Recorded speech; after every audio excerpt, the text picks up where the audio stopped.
It means a lot because the people that usually are under those flags, those are usually the people that spent most of my life around even before I was in the military, because they made a difference in the lives in our community, in our state, and some of them even in our nation. Yeah, I look at that doughboy statue over there too, and it reminds me of my grandpa, who was in World War I, and I know he was forever changed because of his brother passing away while he was killed in action, and it made a difference in my grandpa's life. So it made a difference in all our lives. And I have, between my brothers and sisters and my cousins, there was 26 of us, and so it's just grown from there. And that's just in my family. But I have family members that were in the Civil War, and probably all the way back to the Revolution. If I look back far enough, I haven't got that far back yet. But you have a pretty big family. What are some messages that you could give to some of the younger folks that don't really understand Memorial Day, or they're in schools, or they're thinking about going to the military? Can you try to get some information on that? If you see a veteran and you know a veteran, talk to them, ask them things. Don't be afraid.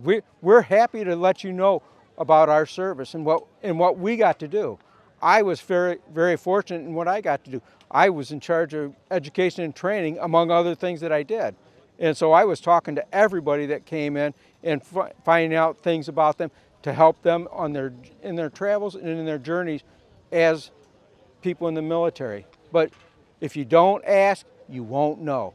And I look at my grandpa. He very seldom ever talked about World War I. Only once or twice did I ever hear him.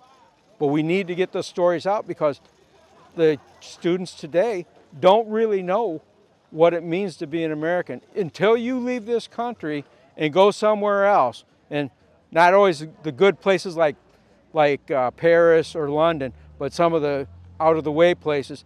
Then you start realizing what being American really is.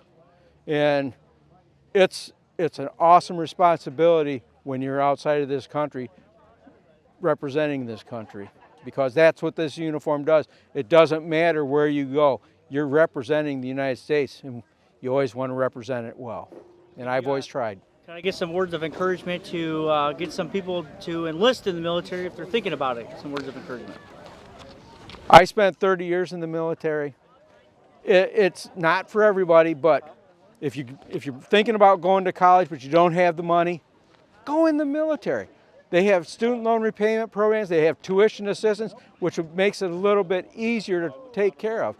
But besides that, a lot of the guys that I worked with, they started in the military for that figure 4 years. Some of them made it into careers because they enjoyed the people they worked with. They were working $100,000 jobs in the Guard outside of the place, but they come back and just do what they did at the Guard because it taught them what to do out in life. And that's the best I can tell you. I mean, it's not for everyone, but if you love your country and you want to be a representative of this country, it's the best place to start. And just imagine about the benefits after the military, all the benefits that you can receive, and all of the good things that happen to you when you do your 4 years or your career in the military. Yeah, well, like I say, I did my career, and I get retirement pay. It's not millions of dollars, but it's enough, and I'm very fortunate that I got to do that. I'm fortunate for the people that I got to work with. The people that I worked with, more than anything else, is the reason why I stayed in for 30 years, because the people are outstanding. Because the ones who aren't going to be outstanding, they usually don't last any more than 3 or 4 years. The ones who are in it for the long haul or stay in it for the long haul, it's because they're patriots. They love this country. I love this country, so it was not a problem. A little harder to wear this outfit anymore because I'm getting old and I'm getting a little bit more heavy, but I mean, I'm very proud to have served this country as I was able to, and I'm still proud of this country, and I will be to my dying day.